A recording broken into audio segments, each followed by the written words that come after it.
महीना बड़े भाग्य का, इच्छा पूर्ति और लाभ का। कर्क राशि, ये महीना केवल आपका है। एक कदम आगे निकाले, कुछ नया विचार करें, चेहरे पर सदैव हास्य रखें। आपके जीवन में बड़ा बदलाव होने वाला है। आप केवल दिशा बदलें। कर्क राशि के जातकों के लिए इस महीने यात्रा थोड़ी अलग रहने वाली है। ये यात्रा थोड़ी रोमांच और प्रेरणा से भरी रहेगी। नमस्कार, मैं एस्ट्रो गुरुमा डॉक्टर ज्योति जोशी आप सभी ज्योतिष प्रेमियों का हार्दिक स्वागत करती हूँ। हम मई 2025 महीने के राशि भविष्य को समझ रहे हैं। आज हम कर्क राशि के जातकों के लिए ये महीना कैसा रहेगा, इस पर विस्तार से वार्तालाप करेंगे। विभिन्न दृष्टिकोण से इस महीने के ग्रह स्थिति का हम शास्त्रोक्त विश्लेषण करने वाले हैं। साथ ही वीडियो के अंत में मैं आपको इस महीने करने वाला विशेष उपाय भी बताने वाली हूँ, इसीलिए वीडियो को अंत तक देखना न भूलें।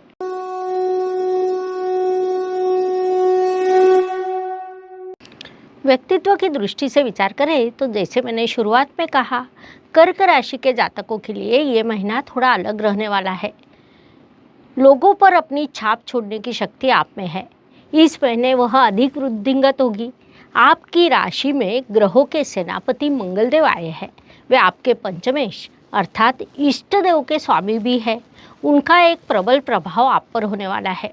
विशेष बात है कि इस काल में आपके भाग्य स्थान में कई ग्रह विराजमान है। उनका भी शुभ प्रभाव आपको प्राप्त होगा। संक्षेप में कहा जाए तो ये महीना आपके व्यक्तित्व को प्रगल्भ, समृद्ध, मजबूत करने वाला है। इस काल का सदुपयोग करें। धन, परिवार, वाणी की दृष्टि से विचार करें तो कर्क जातक सदैव पैसों की अपेक्षा प्रेम को प्राथमिकता देते हैं। फिर भी जीवन में उचित समय पर पैसा अवश्य लगता है। अनुचित खर्च पैसों को कम करता है, इसीलिए उचित कर्म करें। वाणी में मिठास रखें, जिससे एटीएम का उपयोग ना करते हुए भी आपके संबंध मजबूत रहेंगे। परिवार में किसी शुभ कार्यक्रम का आयोजन हो सकता है। धन संचय वृद्धि होने का महीना है। संक्षेप में सभी दृष्टियों से महीना लाभकारी कहा जा सकता है। पूरा उपयोग करें। वास्तु, वाहन, भूमि, सुख शांति, मातृ सौख्य की दृष्टि से विचार करें तो घर में आनंदमय वातावरण रहता है। प्रेम रहता है तो माता जी के आशीर्वाद अपने आप मिलते हैं। उससे चंद्रमा प्रबल होता है। इस महीने वास्तु और वाहन के शुभ योग है। उच्च अवस्था के रविदेव की दृष्टि आपके चतुर्थ स्थान पर है। साथ ही महीने के दूसरे पखवाड़े में गुरुदेव की दृष्टि भी आपके चतुर्थ स्थान पर पड़ने वाली है। अर्थात वास्तु वाहन के शुभ योग है। लेकिन वाहन चलाते समय नियमों का पालन करें, ये सलाह दी जाती है, क्योंकि शनिदेव न्यायाधीश है। आप नियमों का पालन ना करें तो शनिदेव पीछे लगते हैं या पुलिस पीछे लगती है। ये बात मुख्य रूप से ध्यान में लेनी चाहिए। शिक्षा, संतति, प्रणय की दृष्टि से विचार करें तो कर्क जातकों के लिए ये महीना सकारात्मक कहा जा सकता है। आपके जीवन में नए मित्र आ सकते हैं, लेकिन प्रेम की गाड़ी धीरे धीरे चलाएं। ये संपूर्ण जीवन का विषय होता है, इसीलिए कोई भी निर्णय सोच समझ कर ले।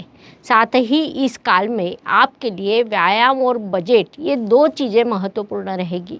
जीवन में हर चीज़ के लिए बजट लगता है। इसके अलावा इस काल में कर्क जातकों ने अपने बच्चों पर ध्यान देना चाहिए। वे अभी छोटे हैं, उनका बचपन शुरू है, उन्हें बचपन का आनंद उठाने दें। आपकी संतति कर्तृत्ववान अवश्य बनेगी, लेकिन आज उनका बचपन अधिक महत्वपूर्ण है, ये ध्यान में लें। स्वास्थ्य, कर्ज, प्रतिस्पर्धी शत्रुओं की दृष्टि से विचार करें तो कर्क राशि के लिए गुरुदेव की स्थिति महत्वपूर्ण होती है, क्योंकि वे आपके षष्ठेश है। इस काल में गुरुदेव की स्थिति के कारण संभावना है कि आपको थोड़ा आलस लगेगा। शारीरिक रूप में काम करने की इच्छा कम होगी, लेकिन मन अत्यंत प्रबल रहेगा। मनुष्य का मन प्रबल हो तो वह कहीं भी सफल हो सकता है। इसीलिए व्यायाम कर अपने स्वास्थ्य पर थोड़ा अधिक ध्यान दें। कर्ज की आवश्यकता होने पर उसका विचार करें, अन्यथा उस मार्ग से न जाना उचित होगा। प्रतियोगिता में सफलता मिलने का अवसर है, लेकिन परिश्रम का कोई विकल्प नहीं रहेगा। इस काल में अधिक परिश्रम करें, ये सलाह दी जाती है। नौकरी एवं व्यवसाय की दृष्टि से विचार करें तो नौकरी करने वाले जातकों की तुलना में व्यावसायिक कर्क जातकों के लिए ये काल अधिक सकारात्मक कहा जा सकता है। अत्यंत बड़ी सफलता आपको प्राप्त होने वाली है, लेकिन ऑफिस में कुछ चीज़ों को छुपा कर रखना कभी भी उचित होता है। बोलने से अधिक अपना कार्य साध्य करना आपके लिए अधिक महत्वपूर्ण रहेगा। भाग्य एवं शुभ संकेत की दृष्टि से विचार करें तो कर्क जातकों के लिए इस महीने कई शुभ संकेत निर्माण हुए हैं। मुख्य रूप से कहा जाए तो आपके भाग्य स्थान में कई ग्रह एक साथ आए हैं, जिसे हम अत्यंत बड़ा शुभ संकेत कह सकते हैं। कोई पुरानी इच्छा इस काल में पूरी हो सकती है, लेकिन आंखें खुली रखें, मन सकारात्मक रखें ताकि कोई अवसर मिलने पर आप उसका पूरा उपयोग कर सकें। इसके अलावा भाग्येश लाभ स्थान में होना भी बड़ा शुभ संकेत कहा जा सकता है। धनेश और लाभेश ये दोनों महत्वपूर्ण ग्रह उच्च अवस्था में होना एक अत्यंत बड़ा शुभ संकेत है। वास्तव में इससे बड़ा शुभ संकेत दूसरा हो नहीं सकता। विशेष बात है कि दोनों त्रिकोण के स्वामी एक दूसरे के लाभ योग में है। पंचमी मेष के साथ कई ग्रह त्रिकोण योग कर रहे हैं। जब शुभ ग्रह त्रिकोण योग करते हैं, लाभ योग करते हैं, तब उन्नति अवश्य होती है, जो आपकी इस काल में होने वाली है। इस काल का सदुपयोग करें। कर्म की दृष्टि से विचार करें तो आपके कर्म स्थान में रविदेव अर्थात आपके धनेश उच्च अवस्था को प्राप्त हुए हैं, जो शुभ बात कही जा सकती है। उचित कर्म करें, उससे आपको भरपूर धन प्राप्त होगा, ऐसा वे आपसे कह रहे हैं। इसीलिए इस काल में अपना पूरा ध्यान कर्मों पर केंद्रित करना चाहिए, वह लाभकारी रहेगा। लाभ की दृष्टि से विचार करें तो इस महीने के प्रथम पखवाड़े तक गुरुदेव आपके लाभ स्थान में विराजमान है। इसके बाद वे व्यय स्थान में प्रवेश करेंगे। गुरुदेव जाते जाते आपकी कई इच्छाओं की पूर्ति करने वाले हैं। इस महीने 14 मई को गुरुदेव राशि परिवर्तन करेंगे। उससे पहले आपकी इच्छाओं की पूर्ति करना, अधूरे काम पूरे करना जैसे शुभ प्रभाव वे आपको देंगे, अर्थात उसके लिए आवश्यक परिश्रम आपको करना है। इसीलिए इस काल का पूरा उपयोग करें ताकि सभी इच्छाओं की पूर्ति हो सके। व्यय एवं परदेश गमन की दृष्टि से विचार करें तो कर्क जातकों के लिए इस काल में खर्च के कई योग निर्माण होने वाले हैं।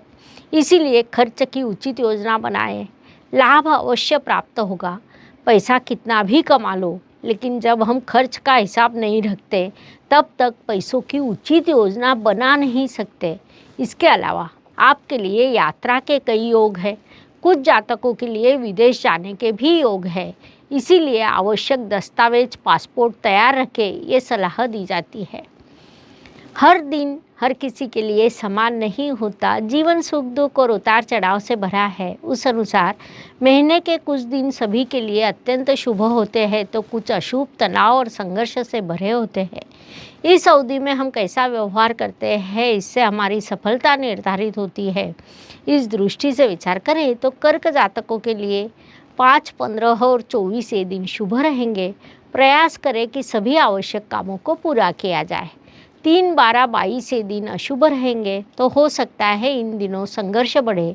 इसीलिए इन दिनों की उचित योजना बनाइए ताकि मानसिक स्वास्थ्य बना रहे। उपायों की दृष्टि से विचार करें तो ज्योतिष में छोटे छोटे लेकिन बड़ा परिणाम करने वाले उपाय बताए गए हैं। अशुभ चीज़ों की अशुभता कम करने का, शुभ चीज़ों की शुभता बढ़ाने का उनमें सामर्थ्य होता है। उस अनुसार मई महीने का विचार करें तो कर्क जातकों ने सोमवार के दिन चावल और दूध दान करना चाहिए।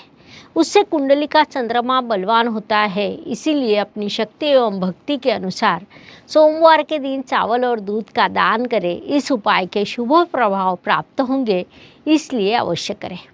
इस प्रकार 12 राशि के 12 वीडियो आपके इस चैनल पर आपको प्राप्त होंगे।